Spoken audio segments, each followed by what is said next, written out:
Bonjour et bienvenue à tous sur mon podcast Enfin, je vous dis tout. Je suis Tiffany Blézus, je vais vous donner toutes mes clés pour être bien dans votre tête, dans votre corps et dans votre travail.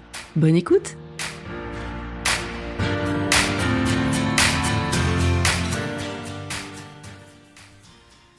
Hello à tous! Aujourd'hui, je vous retrouve dans un nouvel épisode où nous allons parler de nos valeurs. Mais c'est quoi une valeur? J'ai remarqué que beaucoup de gens ne savent pas de quoi il s'agit et surtout ne savent pas du coup quelles sont leurs valeurs. Et le problème, c'est que quand on ne connaît pas ou qu'on n'a pas conscience de ses valeurs, il va être difficile de vivre en harmonie avec soi-même. On peut définir les valeurs humaines comme étant l'ensemble des aspects de notre vie dont nous accordons de l'importance et qui nous permettent d'être heureux. Donc en psychologie positive, cette science recense 248 valeurs. Bon, je vais vous épargner la liste, rassurez-vous. On a tous ces 248 valeurs, mais nous n'accordons pas tous la même importance à chacune. C'est normal, elles dépendent de notre vécu, de notre personnalité, notre éducation et le moment de notre vie. On peut citer comme valeurs l'empathie, le bien-être, la confiance en soi, le courage, la bienveillance, l'altruisme, la force, la fraternité, le dévouement, l'ambition, l'excellence, le travail, la richesse, l'humilité, la justice, la curiosité, la sagesse, l'ouverture d'esprit, etc. Même si vous n'avez pas déjà clairement fait le travail de lister vos valeurs, elles sont en vous. Et les actions et comportements que vous avez au quotidien sont directement influencés par vos valeurs. C'est aussi elles qui vont définir les personnes avec lesquelles vous allez avoir le plus d'affinité. C'est bien souvent des personnes avec lesquelles vous partagez justement les mêmes valeurs. Il peut y avoir une confusion avec les qualités. Ces deux notions, elles sont très proches, mais dans cet épisode, et quand on parle de valeurs, on parle vraiment de tout ce qui guide votre vie, ce qui trace votre chemin. On dit d'ailleurs les valeurs, au pluriel, c'est un ensemble. Et dans cet ensemble, il peut y avoir des qualités. J'espère que c'est un peu plus clair. Donc vos choix et vos décisions, elles vont bien sûr être largement influencées par vos valeurs. Et c'est justement lorsque vous prendrez une décision qui ne correspond pas à vos valeurs, on dira que vous les prenez à contre-cœur, que vous allez ressentir un mal-être. Je vous invite à vous prendre quelques minutes de réflexion pour identifier les valeurs principales de votre vie actuelle, celles qui dictent vos choix, vos projets et votre manière d'être.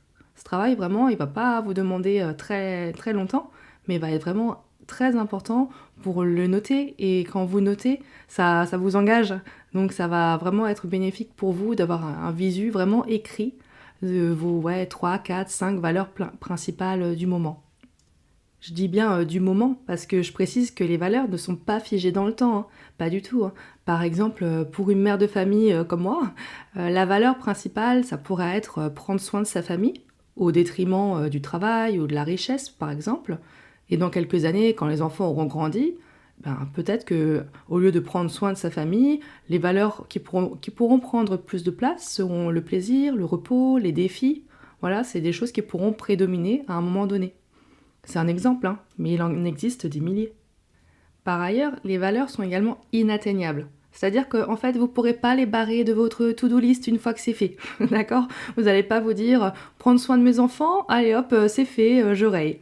Non, c'est pas comme ça que ça marche. Si vous avez l'impression que votre tâche, elle est terminée, qu'elle est accomplie, ça signifie juste qu'elle occupe moins de place dans votre vie actuellement et que c'est plus ça qui vous donne du sens. Donc cette notion de sens, d'ailleurs, elle est fondamentale. Faut que je pense à faire un épisode dessus parce que c'est trop important. Voilà, note à moi-même. Sinon, ce travail d'identification de vos valeurs, elle vous permettra plusieurs choses.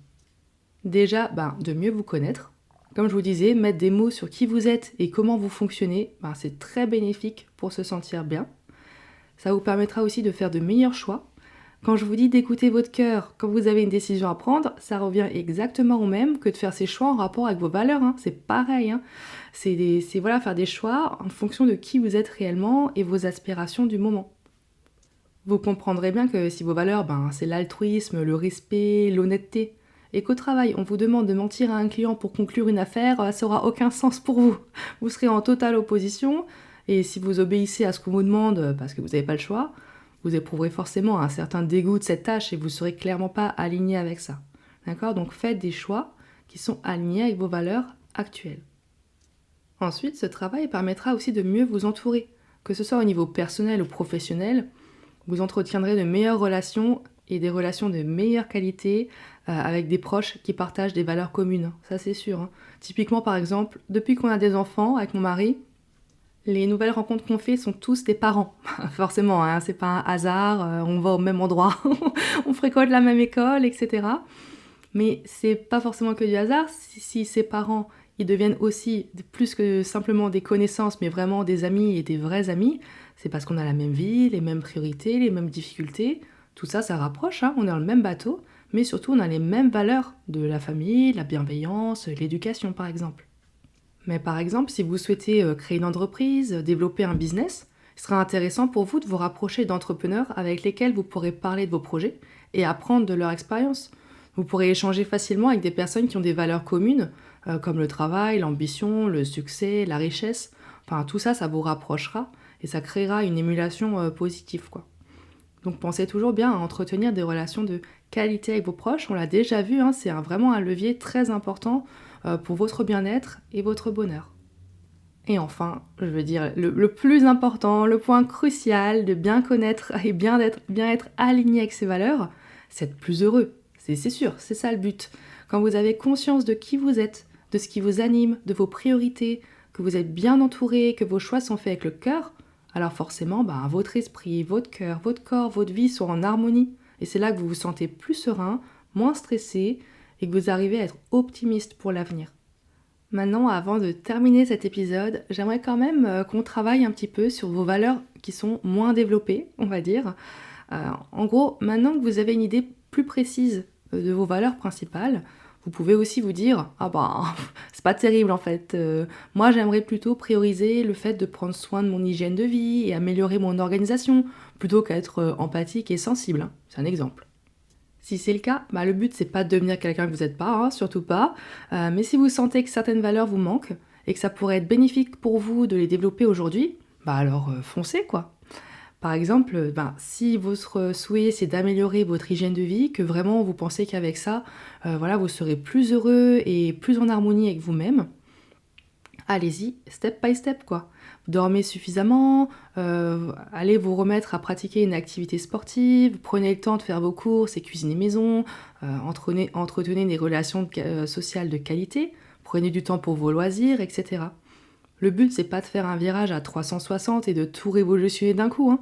Mais mettre de nouvelles habitudes en place étape par étape, ça va faire que du coup, vous allez être plus serein et vraiment aligné avec votre envie du moment. Voilà.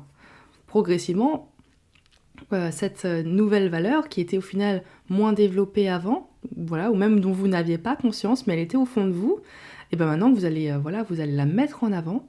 Et vous allez vous rendre compte que c'est ça qui vous manquait dans votre vie pour être vraiment totalement bien aujourd'hui, quoi. Donc le tout, et ça c'est vraiment pour tout, c'est le plus important, c'est que ça vous fasse plaisir. Ne faites rien sans plaisir et sans sens, hein. Ça n'a aucun intérêt et ça vous apportera rien de bon. Voilà, j'espère qu'avec ce petit épisode très bref et assez court sur les valeurs, ça vous aura donné vraiment une envie de faire ce petit exercice et d'être toujours bien aligné avec qui vous êtes. Voilà, c'est très important. Le format est un peu plus court de cet épisode et ce sera peut-être le cas pour les suivants aussi, je vais voir. C'est juste que, si vous avez écouté l'épisode 7, j'ai pas mal de pain sur la planche au niveau professionnel et du coup un peu moins de temps forcément pour le podcast, mais comme ça me fait toujours très très plaisir de me prêter à cet exercice, j'ai envie de continuer. Mais j'arriverai pas toujours à faire des épisodes d'une demi-heure, mais je pense que c'est pas ça le plus important. On va privilégier la qualité du contenu plutôt que la durée. Donc voilà, j'espère que cet épisode vous aura plu. Et en tout cas, je vous embrasse et je vous dis à la semaine prochaine. Merci à tous d'avoir écouté cet épisode. S'il vous a plu, n'hésitez pas à vous abonner et à le partager à vos proches. Je vous invite également à le noter en me laissant 5 étoiles, tant qu'à faire, et un joli commentaire. Un grand merci à vous. Je vous souhaite une belle journée et à la semaine prochaine.